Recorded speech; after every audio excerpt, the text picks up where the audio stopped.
Kung ano man ang aking naging opinyong personal, pag-usapan natin sa labas. Hindi dito po. Wala pong katotohanan. Yun lang po. So you categorically deny po ito. Wala katotohanan. Ni Governor Gwen, doon po sa kautusan ng Ombudsman, Wala po tayo nakikitang ganun. meron ng sa halip Hindi na... po yun pahayag ng Pangulo. Nandito po tayo sa ating press briefing para ihayag po ang direktiba, announcements ng palasyo. Hindi po patungkol sa ating pag-vlog. Magandang tanghali, Malacanang Press Corps. Welcome sa ating press briefing ngayong araw. Simulan natin sa magandang balita na dala ng administrasyon ni Pangulong Ferdinand R. Marcos Jr. sa bagong Pilipinas. Alinsunod sa utos ng Pangulong Marcos Jr.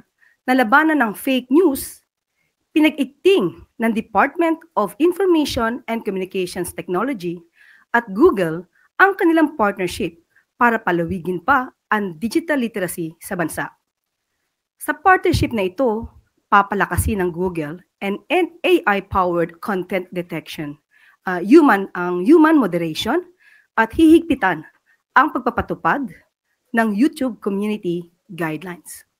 Ang DICT naman sa pamamagitan ng Cybercrime Investigation and Coordinating Center ay magtatayo ng Rapid Response Channel para i-flag ang mga harmful and unlawful online content para masiguro ang accountability at mabilisang aksyon pagdating sa mga online content. Panoorin po natin ito.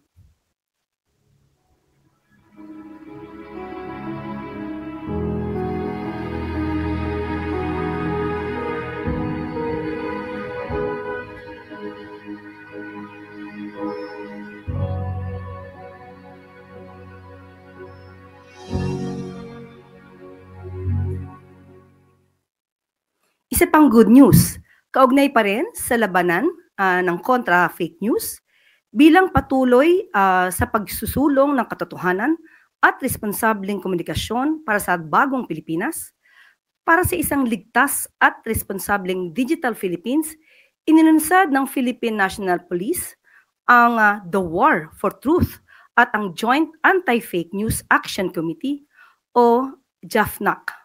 Katuwang ang Presidential Communications Office sa pangunguna ni Secretary J. Ruiz. Sinabi ni Secretary Ruiz na bubuo ang ahensya ng Interagency Task Force para labanan ang online misinformation at disinformation. Dagdag pa ng kalihim na nakikipagtulungan na rin ang PCO sa DICT, PNP Anti-Cybercrime Group at DOJ para mabuo ang framework na mag-uubliga sa mga social media platform na labanan ang disinformation. Ayon naman kay PNP Chief General Romel Francisco Marbil, 3 uri ang kasinungalingan. Ang hinaharap natin ngayon, ang una ay ang malinformation, disinformation, at misinformation na sumisira sa tiwala at demokrasya.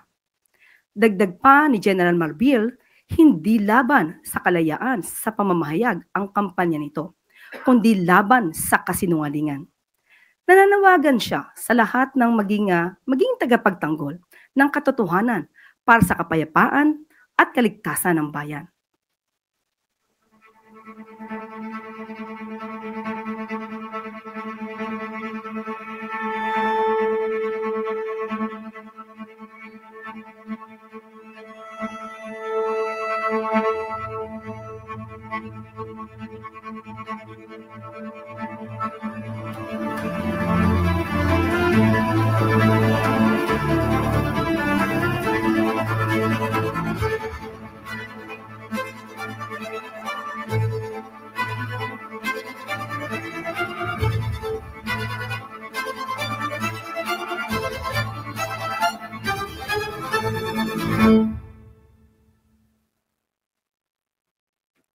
At ito po ang mga good news natin ngayong araw.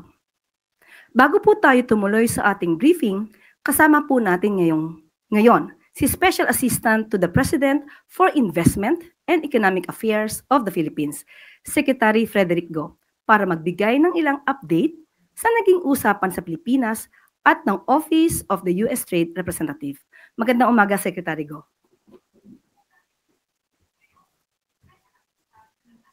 Magandang hapon sa inyong lahat. May dalawang good news po ako sa inyo ngayong hapon. Unang-una po ay kakabalik ko lang galing sa Washington, D.C., kung saan po ay nakipag-meeting kami sa U.S. Trade Representative. Kasama ko po si DTI Secretary Chris Roque at si Ambassador Babes Romualdez. During the meeting, we were able to raise all the matters that have been brought up to us by our stakeholders, by the export industries dito po sa Pilipinas. At ang magandang balita po ay I think our discussions were very productive and I believe that the meeting went extremely well. Ang second good news ko po ay ang Luzon Economic Corridor po ay tuloy na po. Marami po nagtatanong the last 2 months kung ano nangyari dito. Nakatanggap po kami ng kasulatan galing sa US Trade and Development Agency na approved na po ang loan ng Subic-Clark Manila-Batangas Rail. Thank you. I'm open for questions. Chloe Hofana, Business World. Good afternoon po, sir. Sir, last week po you said na you made sure to put the welfare of local industries at the center of the negotiations. Sir, what specific local industries were central to the negotiations and how were their interests safeguarded during the talks? Kabilang po ba dito yung semiconductor industry? Well, I'll answer your question. And the first industry we discussed and where we spent the most time on was the semiconductor and electronics industry. Dahil po ito yung number 1 export po natin sa Amerika. Pangalawa po, tinake up din natin ang coconut industry. Napakahalaga po ng coconut industry sa atin dahil ito po ang number 1 agricultural export natin sa Amerika. We also took up the matters na dinala sa amin ng garment industry, furniture industry, at ng food processing industries. Meron din po yung mga automotive parts. So, na-bring up po namin to lahat ng mga concerns and issues ng mga stakeholders natin. And as I said earlier, I believe it was very well received. Sir, were there any unexpected positive outcomes from the negotiations that have the potential to benefit the Philippine economy in the long run? May I ask for your patience na hintayin lang po natin ng siguro outcome po nito. What I can tell you po is that the technical working groups, so the Foreign Trade Office of the Department of Trade and Industry is taking over from here, discussing with their counterparts at the USTR office to be able to work out the details of whatever discussions we have.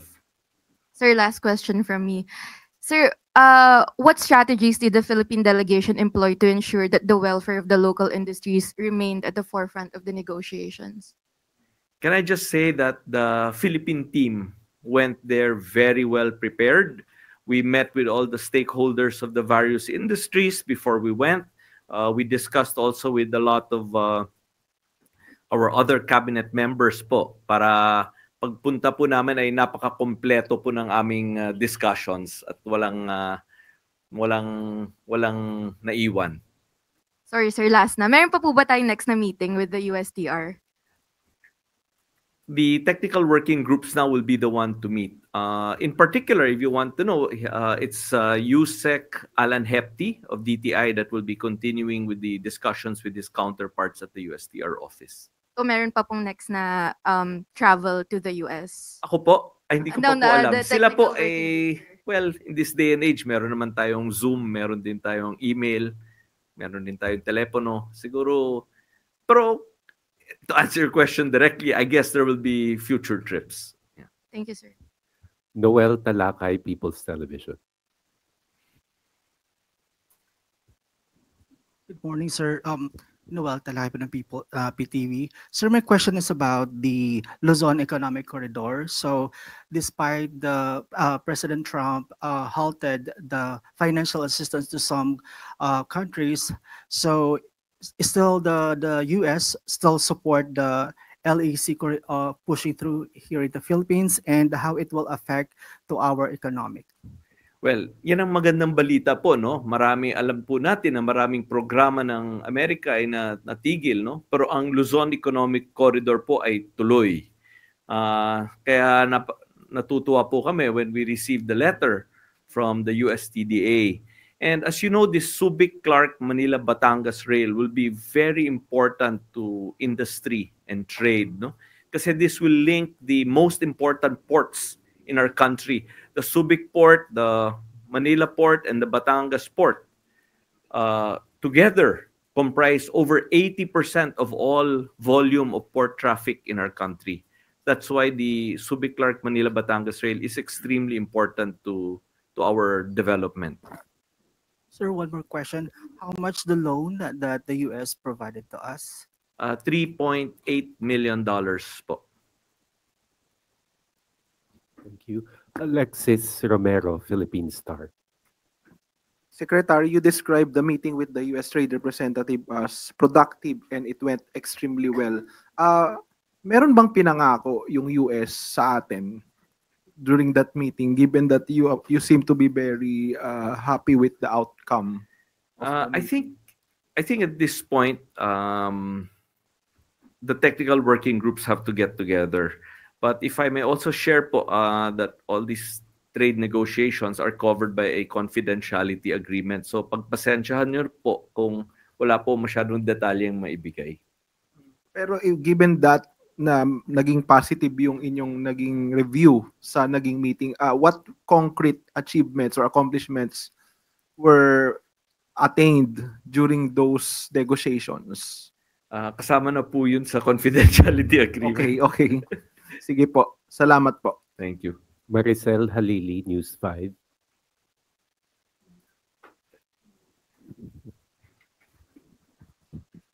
Hi, sir. Magandang umaga. Sir, just one quick follow-up. You mentioned during our last press briefing here in Malacanang na ang best case scenario is magkakaroon tayo ng free trade agreement with the US. How far are we from that? I think we have to let the process take its place. No, we have to let the technical working groups work on a framework for discussions. I think both sides will have to work together to put a framework before the 90-day moratorium period is over. No, so we should allow the process to take its place before we can go further. Sir, how soon natin malalaman yung possible outcome dito sa negotiation?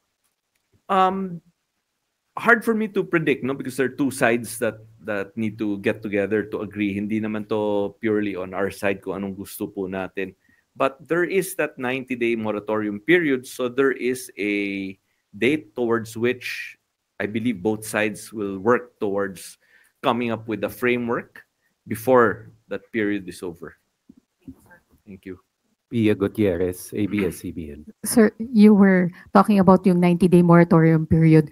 Siguro by the end of the moratorium period, with the way the discussions are happens, you're very happy with the negotiations. What's the best possible outcome that we are expecting? Do we maybe expect a reduction of the 17% tariff rate? Siguro, ma'am, we have to wait for the outcome of that process.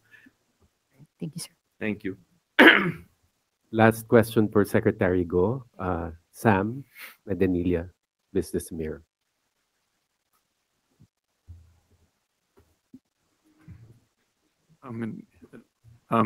Sir, na-mention po kanina ni Ma'am Pia yung regarding dun sa 17% na kung bababa yung after nung 90-day moratorium, kung bababa yung 17%. So far, wala pa pong naging commitment yung US trade regarding dun sa pagbaba ng 17%. I think, well, if I may just expound a little bit. If you look, many countries have already visited America. No? Nakapunta na dun si Japan, si Korea, si Indonesia, si Malaysia, si Vietnam, etc., etc. At kung at kung susundan niyo pong news, wala pa naman pong kahit sino sa kanila na may conclusion on anything. So with that framework po, as you're very well aware, the meeting I had with the USTR last Friday was our first meeting. So I think it would be reasonable to expect that hindi naman siguro mako-conclude ang negotiations in one meeting. So talagang let's allow the process to take place. Sir, ano na lang po yung nagiging coordination natin with the ASEAN? Kasi di ba meron rin pong parang plano yung ASEAN to have a consolidated negotiation with US. Ano? I'm not sure it's a consolidated negotiation, but I think the discussions among the ASEAN members continue. Sige. Thank you po. Thank you. Thank you very much. Thank you. Secretary. Thank you very much. Yusek Claire. Thank you, ma'am. Maraming salamat, Secretary Go. At ngayon po ay handa na po tayong tumanggap ng inyong katanungan. Tina Maralit, Manila Times. Good afternoon, ma'am. Ma'am, recently the Philippines achieved its highest ranking in 21 years in the World Press Freedom Index, as reported by the Reporters Without Borders. This was mainly attributed to the government's boosted efforts to address media-related threats and attacks. Your comment on this? Yes, definitely. That's good news. The President is delighted with that latest ranking of the Philippines in relation to its upholding the press freedom. Okay, it shows that the President respects one's rights of expression and the responsible journalism.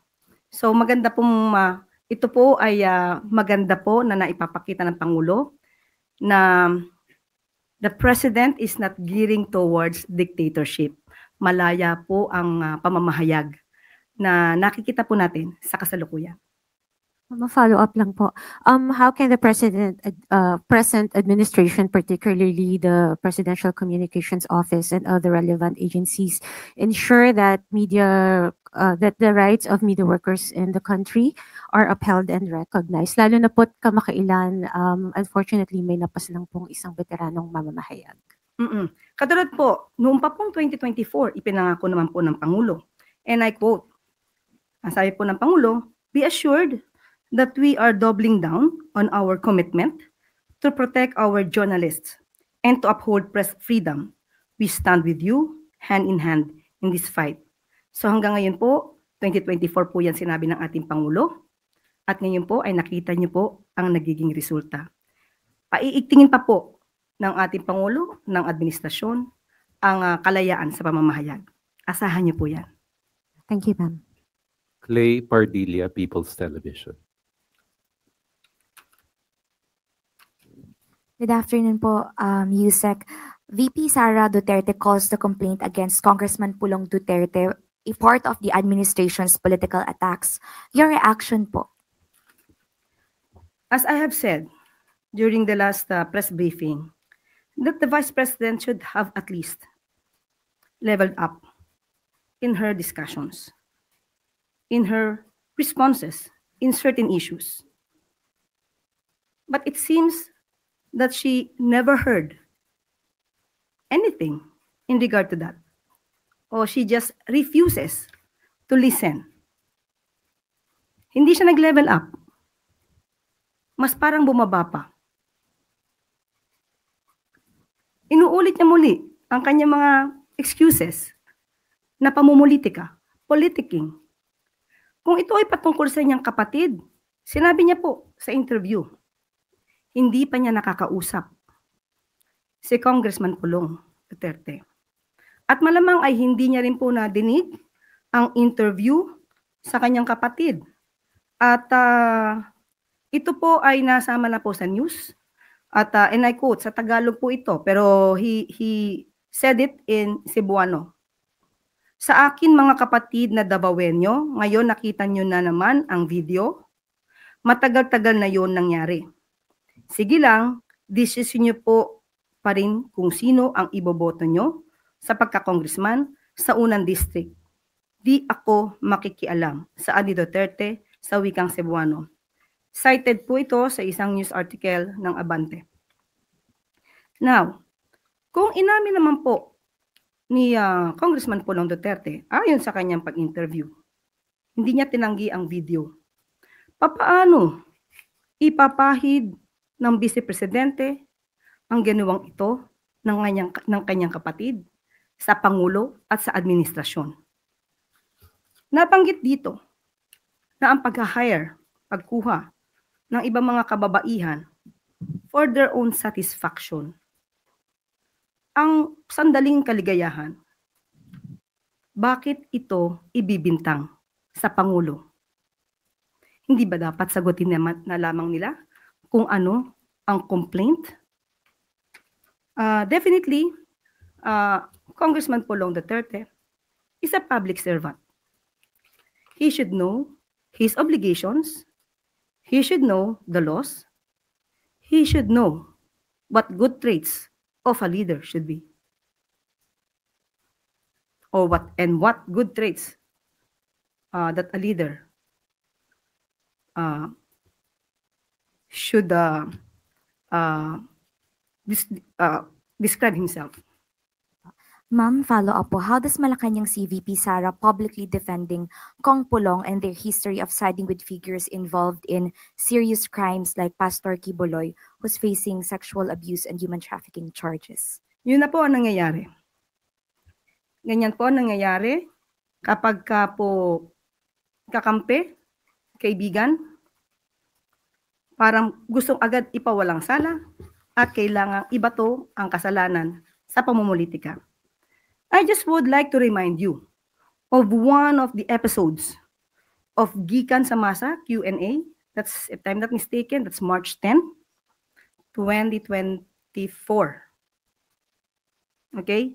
When the president was interviewed by certain media personnel or vloggers, Pastor Quiboloy admitted that he was once complained of illegal conversion, illegal land conversion, wherein she could be imprisoned for 6 years. Ang sabi po ni Pastor Quiboloy, nagpapasalamat siya kay Mayor, or tinawag niyang Tatay Digong, Mayor Digong, dahil si Mayor Digong ang lumakad. Pinuntahan ang dapat puntahan. So ano po ba ang nangyayari kapag ganito po ang sinasabi? So, kung dapat may managot po dito sa ginawa po ni Congressman Pulong, since kanya naman pong hindi idininay, kanya pong inamin ang video, lumalabas sa kanyang interview, di dapat managot ang dapat managot. Tina Panganiban Perez, GMA News.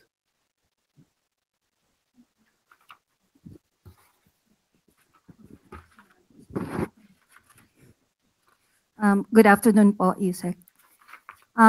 In a recent interview, Vice President Sara Duterte said every time may issue raw po against the Marcos administration, inaatake raw po ang mga kalaban. And may I read part of her quote? Merong namatay sa Amerika at nandoon sa loob ng kwarto si First Lady Liza Marcos at nandoon sa police report. Cocaine yung sinasabi nagkalat doon sa kwarto na yon, ay bigla na lang nilang hinila, kinuha, dinukot si Pangulong Duterte. Your comment po, ma'am. Sa kanya pala nang galing ang fake news. Siya pala ang source ng fake news na ito na pinapakalat laban sa unang ginang, kay First Lady. Unang-una po, kailangan pa ba natin paniwalaan ang mga ganitong klaseng istorya na nanggagaling sa Vice Presidente? Tandaan po natin, dumating si First Lady sa Pilipinas, March 10, 2025. Kung gusto niya pong alamin yan bilang Vice Presidente, may records po yan. March 11, nagkaroon po ng event si First Lady with the representatives of Girl Scouts of the Philippines. That's May 11, 2025. Pwede po ba natin ipakita?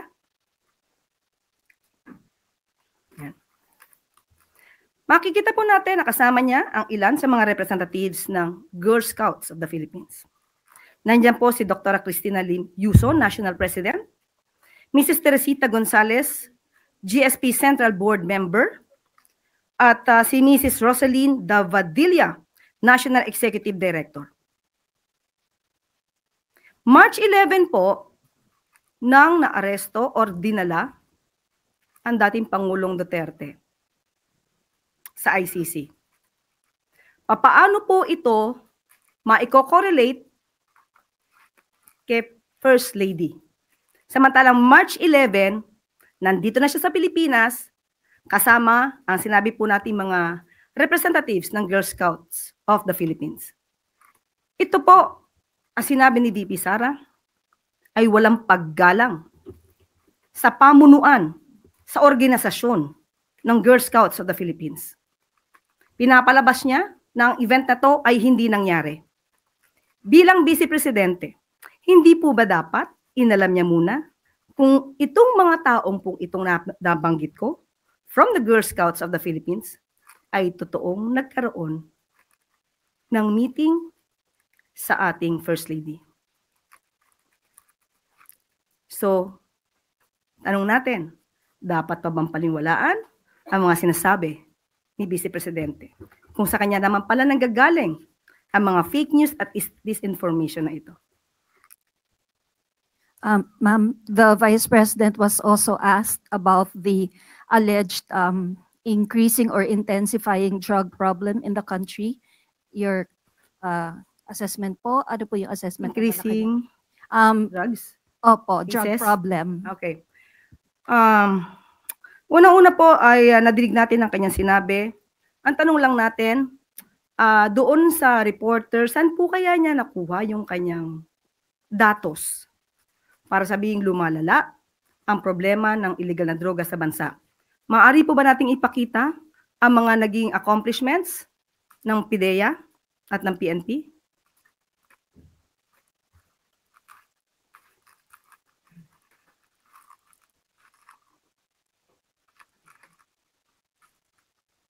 Makikita niyo po sa screen kung ano po yung mga nangyari at naging accomplishments po ng PIDEA at PNP.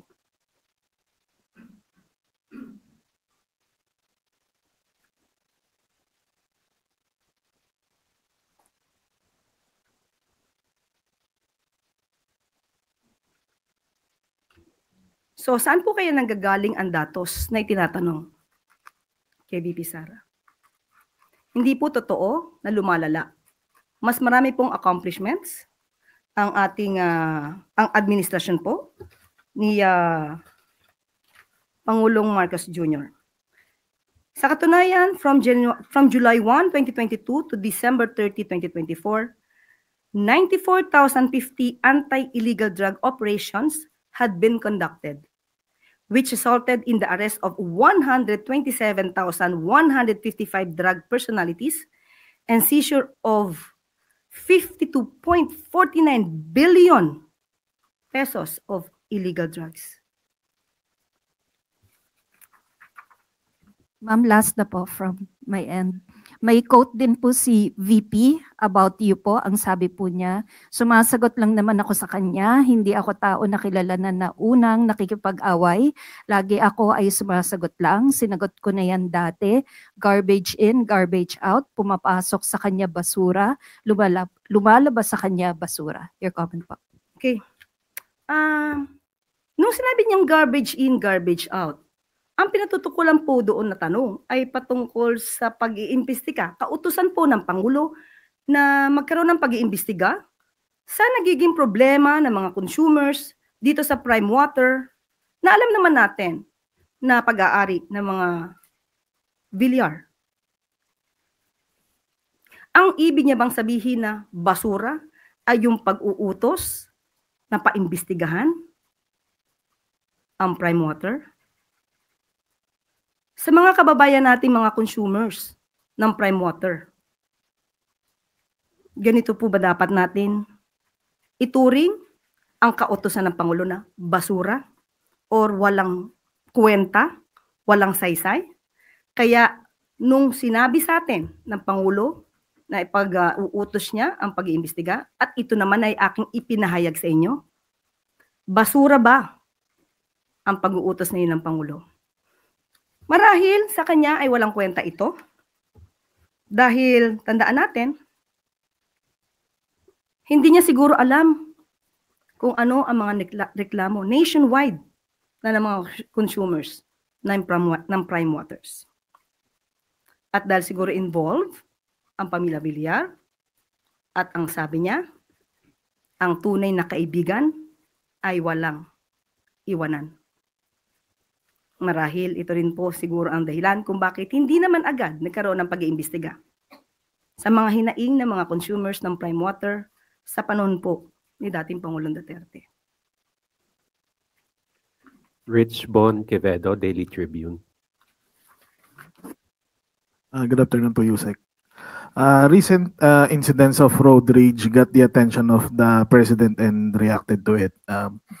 Now po, devastating accidents happened and particularly po yung multiple vehicle collision sa SCTEX and yesterday po sa NAIA Terminal 1. Now the Department of Transportation po is very quick in their responses and kita po natin yun. My question po is there a particular reaction po ba coming from President Marcos?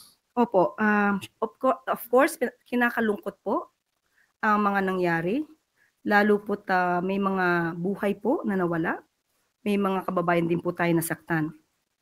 Hindi magandang balita po ang ganitong klaseng aksidente.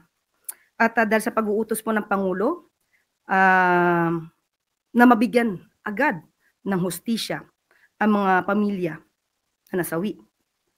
Umaksyon po agad si Transportation Secretary Vince Dizon at siya po ay nagbabala at nagbigay na rin po ng agarang pag-uutos patungkol po sa regular and mandatory drug test for public utility vehicle drivers. Effective immediately. Napakaganda pong kautosan po yan. At yan din po ang direktiba po ng Pangulo para po maiwasan kung ano man po ang maaari pang mangyari na aksidente. At dapat po ang mga motorista at ang mga commuters din po natin ay mag-ingat po sa pang-araw-araw nilang pamamasada at pagsakay sa ating mga EUVs. Follow up lang po, ma'am.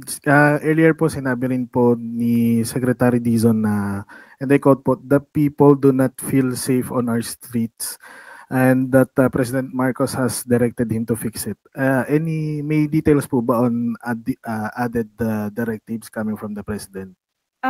Yun po, maliban po sa sinabi natin ay magkakaroon po ng pag-aaral at alam po natin ay ipapatupad ito ng reduction of driving hours for public utility bus drivers. Dapat pag-aralan po ito kasi tandaan po natin kapag sobra po ang oras ng pagdadrive ng isang driver, maaari po ito makaapekto sa kanyang kapasidad na mag-drive ng maayos at titignan po nila kung anong oras ang nararapat. At kung kayo naman po ay magdadrive, kung 6 na oras kayo nagdadrive, siguro mas maganda po yung nung gabi na yon bago kayo magdrive, wag na po kayo magpuyat o uminom. Alalahanin po natin na sa kamay din po ninyo ang safety ng mga passengers, mga commuters, mga pedestrians. Thank you po, Yusek. Follow up, Pia Gutierrez, ABS-CBN. Follow up lang po dun sa pag-aaral dun sa reduction of driving hours. Sa pag-aaral po ba na ito, titignan din yung posibleng economic implications naman pagdating sa mga drivers? Opo, ang nasabi po ni Secretary Vince ay mukhang bababa ito from 6 hours to 4 hours. Hindi pa lang po natin alam kung ito po ngayon ay final na. Pero tama po ang inyong suggestion, Ms. Pia. Siyempre po kapag po nagbawas ang oras, bawas din po ang kita ng drivers. Kaya mas maganda pong masusing pag-aralan to para sa mga drivers at para na rin sa mga commuters at passengers. Christian Yosores, Radyo sa 630.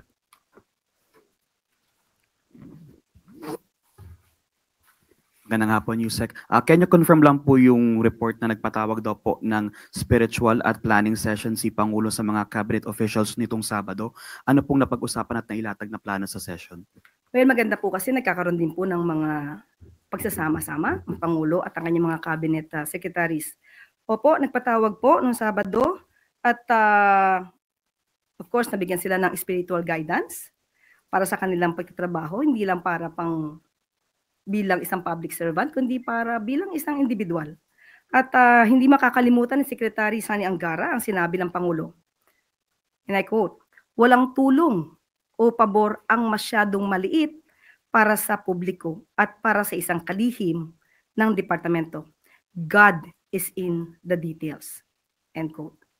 So maganda po ang nangyari pong ito dahil unang-una po very light moment naman po ang nangyari at may paggagabay po spiritually. One follow-up lang, ma'am. Pero meron po bang ibinilin or specific instruction si President sa mga cabinet officials, lalo na po ngayon na we're halfway na po ng administration? Unang-una, hindi po siya kasi cabinet meeting. Of course, pag-uusapan kung paano ba maipapatupad ang anong dapat ipatupad para sa taong bayan. Pero aside from that, it's more on spiritual guidance ang nangyari po. Tuesday New DZBB. Hello ma'am, pwede pong maitanong ko sino po yung spiritual personality na nag-conduct sa kanila ng spiritual guidance? Dumating po si Father Tito Kaluwag. Opo. And how long po yung duration ng spiritual guidance? Sa ngayon po, wala po akong detalye kung gaano katagal ang nangyari pong spiritual session. Eden Santos, Net 25.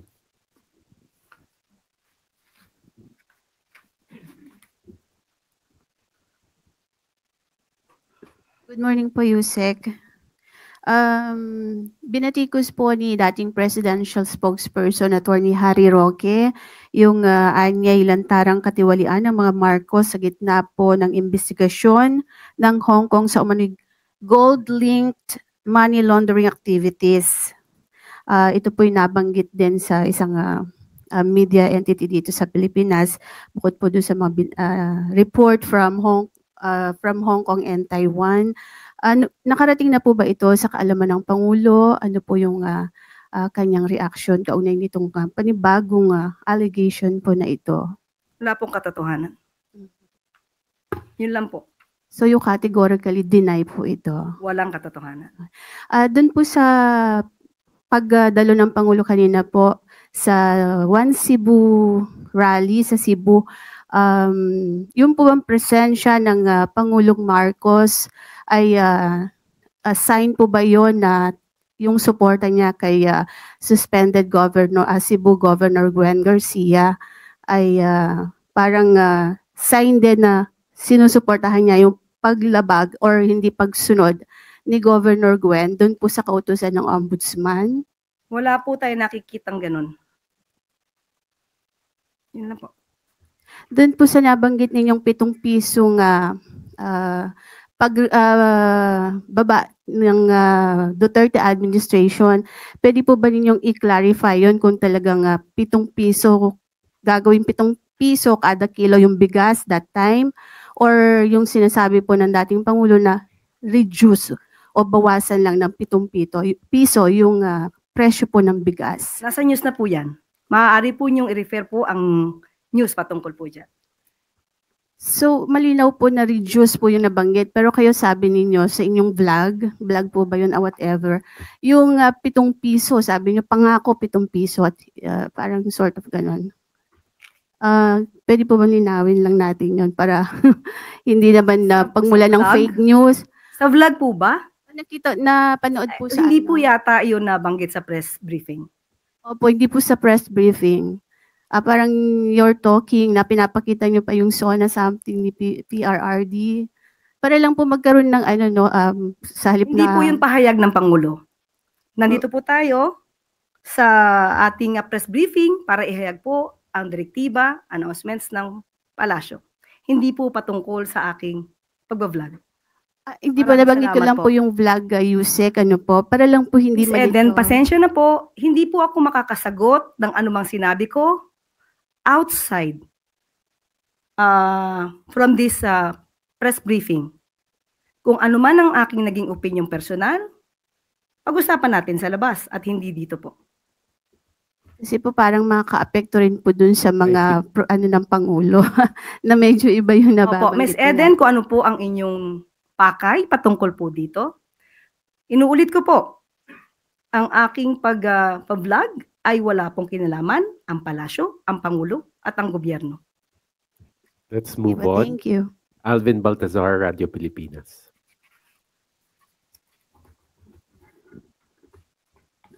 Yusek, good morning po. Yusek, nitong weekend mo nagkausap si Pangulong Marcos at saka si Prime Minister Anwar Ibrahim. May we get some details kung ano po yung napag-usapan nila aside from economic and security? And isasabay ko na rin, Yusek, yung tanong na nabanggit din ni Pangulo na sabi niya makikita sila sa ASEAN Summit this coming May. Kailan po ang alis ng Pangulo para doon sa ASEAN Summit? Ang summit po ay gaganapin sa May 26 to 27. Asahan niyo po, aatin po ang ating Pangulo sa nasabing ASEAN Summit. Ang napag-usapan ni Manila ay nakikita po natin sa body language at sa magandang pagngiti ng Pangulo. Ibig po sabihin ay napag-usapan nila mga hamon sa ekonomiya at seguridad na maaaring kaharapin po ng ASEAN. At nais po din nila kung ano man po ang issues patungkol po sa ekonomiya at seguridad, maipagpatuloy po ito at mapag-usapan sa ASEAN Summit ito po sa Kuala Lumpur. At kung di po ako nagkakamali, nabanggit din po na wini-wish po ni Prime Minister ng good luck ang ating Pangulo sa darating na eleksyon. Last question, Ann Soberano, Bombo Radio. Yusek, good afternoon. Yusek, reaction lang from the palace. Sa SWS survey kasi na isinigawa noong April 11 to 14, sinasabing 93% ng mga Pilipino ang susuporta sa mga kandidato na nagtataguyod ng mas maraming oportunidad sa trabaho, pagpapalakas ng agrikultura upang dumami ang produksyon ng pagkain sa bansa. Masaya po tayo, masaya po ang Pangulo na ganyan po ang nagiging resulta dahil ang mga botante po ngayon ay nabubuksan na po ang isip kung sino ba dapat ang kanilang iboboto. At ito mga nasabi po na mga kagustuhan ng mga boboto para sa isang leader ay nakikita po sa mga miyembro po, mga senatoriables po ng alyansa. Alyansa na ang mga pangalan ay binanggit ni Pangulong Marcos Jr. dito lamang po sa katatapos na campaign sortie sa Cebu. Yusek, ano po ang nakikita ng Malacanang na posibleng factors na nakapag-contribute na nag-iba po yung pananaw ng ating mga voters po para sa mga kandidatong tumatakbo ngayong midterm election? Nakikita po siguro nila kung ano ang naitutulong ng pamahalaan, especially patungkol po sa agrikultura. At kung papaano po ba tinutugunan ang issue po ng kagutuman at kahirapan. Kailangan po talaga natin iboto ang mga nagtatrabaho, hindi lamang po yung gumagawa ng intriga. Thank you, Yusek. Thank you, Yusek Claire. At dito po nagtatapos ang ating briefing. Maraming salamat Malacanang Press Corps at magandang hapon para sa bagong Pilipinas.